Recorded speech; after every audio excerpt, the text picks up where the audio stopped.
Movie की शुरुआत कश्मीर के एक गांव से होती है, जहां पर शकीर और उसके दो साथी आर्टिकल बना रहे होते हैं। बातों बातों में शकीर को पता चलता है कि उसके एक साथी के पास गन है, जिससे वो बहुत ज़्यादा गुस्सा हो जाता है। सीन शिफ्ट होता है इंडियन आर्मी पर, जो शकीर को एक्सपोज करने के लिए वहां पर आई हुई होती है। लेकिन शकीर का एक साथी उसे बता देता है और वो लोग वहां से भागने में कामयाब हो जाते हैं। आर्मी काफ़ी देर तक उनका पीछा करती है, लेकिन वो शकीर को नहीं पकड़ पाती। अब मूवी का सीन शिफ्ट होता है मूवी के मेन लीड अमन पर, जो इंडियन आर्मी में कैप्टन होते हैं और फर्स्ट टाइम कश्मीर अपनी पोस्टिंग के लिए आए हुए होते हैं। कैप्टन अमन को वहां पर पूरी टीम से इंट्रोड्यूस करवाया जाता है। अब कहानी में एंट्री होती है मूवी की मेन फीमेल लीड अदा की। अदा एक मुस्लिम फैमिली से बिलोंग करती थी और वो फर्स्ट टाइम कैप्टन अमन से आर्मी बेस कैंप में ही मिली होती है। अब मूवी का सीन शिफ्ट होता है कैप्टन अमन की पोस्ट पर, जो बिल्कुल अदा के घर के सामने ही थी।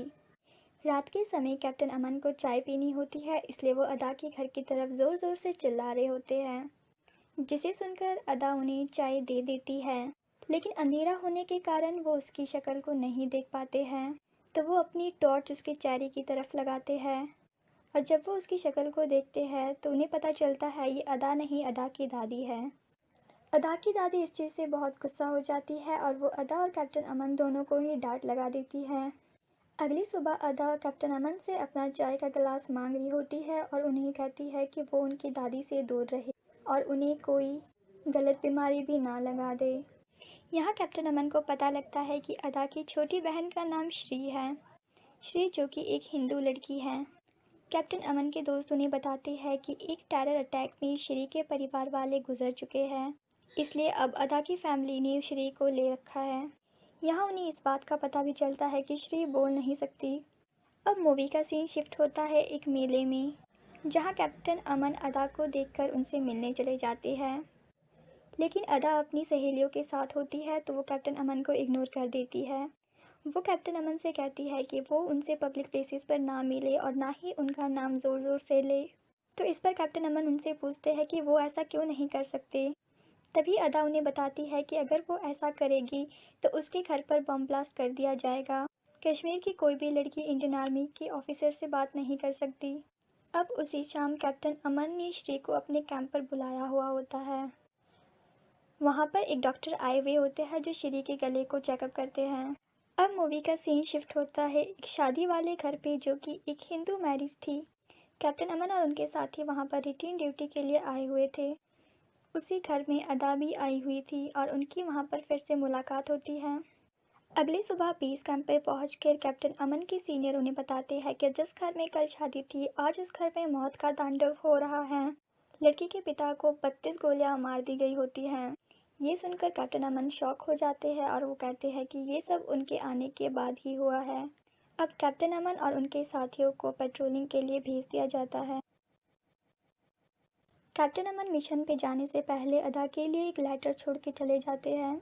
अगली सुबह अदा जब न्यूज़पेपर पढ़ रही होती है तो उसमें 3 जवानों के शहीद होने की खबर होती है, जिसे पढ़कर वो बहुत ज़्यादा डर जाती है और अपने घर के सामने वाली पोस्ट पर चली जाती है। वहाँ उसे कैप्टन अमन मिलते हैं, जिन्हें देखकर वो बहुत ज़्यादा खुश हो जाती हैं और यहाँ पर दोनों एक दूसरे को अपनी फीलिंग्स का कन्फेस कर देते हैं। अदा के अब्बू को जब इस बात का पता चलता है तो वो कैप्टन अमन पर बहुत ज़्यादा गुस्सा हो जाते हैं।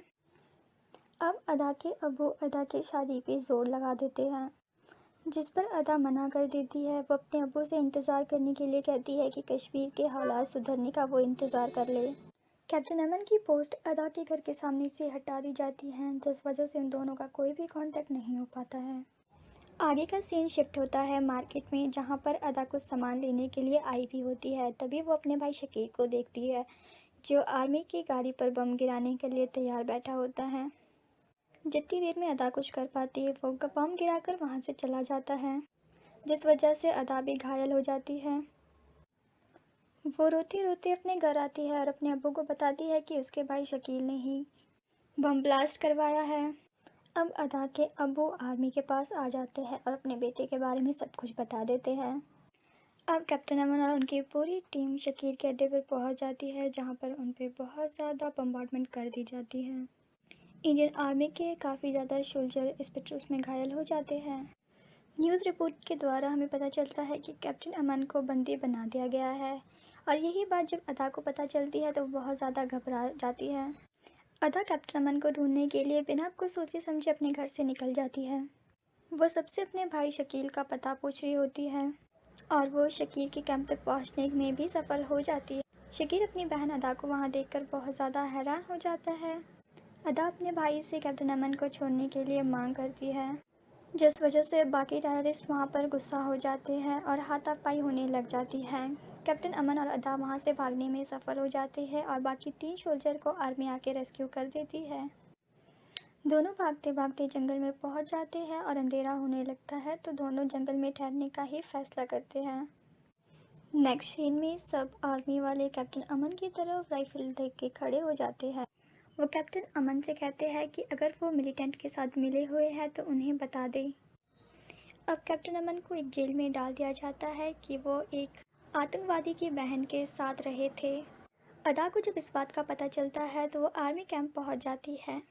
वो इस बात की गवाही देना चाहती थी कि कैप्टन अमन पूरी रात उनके साथ थे और उनका शकीर का आपस में कोई ताल्लुकात नहीं है, लेकिन आर्मी उनकी गवाही लेने से मना कर देती है और उन्हें वहां से जाने के लिए कहती है।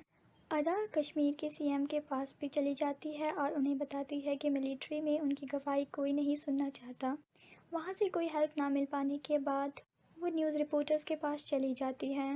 वो प्रेस में भी जाती है लेकिन उसको कहीं से भी कोई रिस्पांस नहीं मिल रहा होता है। अब श्री उसको कहती है कि वो प्राइम मिनिस्टर को चिट्ठी लिखे और अदा ऐसा करती भी है। वो सीएम को, पीएम को, सबको चिट्ठियाँ लिखना शुरू कर देती है। तभी अदा को एक न्यूज़ चैनल का नाम पता लगता है जो उनसे सवाल जवाब बता सकते हैं। अदा बिना कुछ सोचे समझे उस लेटर पर चली जाती। अदा का लाइव टेलीकास्ट चालू हो जाता है जिससे पीएम बहुत चिंतित हो जाते हैं और डिफेंस हेडक्वार्टर में कॉल कर देते हैं। डिफेंस हेडक्वार्टर सीधा कश्मीर पोस्ट पर कॉल करती है और वहाँ के ऑफिसर्स को डांटती है कि उन्होंने उस लड़की की गवाही क्यों नहीं ली है। अब सीन शिफ्ट होता है एक मदरसे में जहाँ पे बहुत सारे लोगों को बंदी बनाकर रखा हुआ होता है और अदा के घर पर भी बॉम्ब फोड़ दिया जाता है। शकील ने सिर्फ कैप्टन अमन से नेगोशिएट करने की डिमांड करता है और अदा के इंटरव्यू को रुकवाने के लिए कहता है। कैप्टन अमन इंडियन आर्मी की बात पर राज़ी हो जाते हैं और वो अकेले अंदर जाने के लिए परमिशन ले लेते हैं।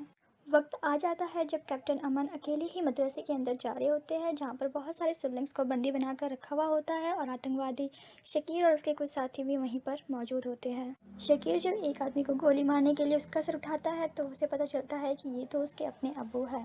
यहाँ पर शकीर को इस बात का पता भी चलता है कि उसके घर पर बॉम्ब गिरा दिया गया है।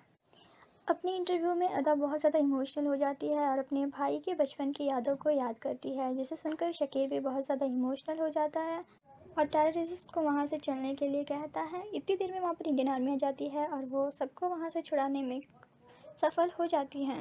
लास्ट सीन में दिखाया जाता है जहाँ पर रिपोर्टर्स खुद अदा को लेकर वहाँ मदरसे में आए हुए होते हैं और वहाँ पर कैप्टन अमन और अदा दोनों आपस में मिल जाते हैं और इसी के साथ साथ मूवी हमारी एंड हो जाती है। गाइस, मूवी सुनने में उतनी अच्छी नहीं लगी होगी जितनी अच्छी ये देखने में है। सो आई पर्सनली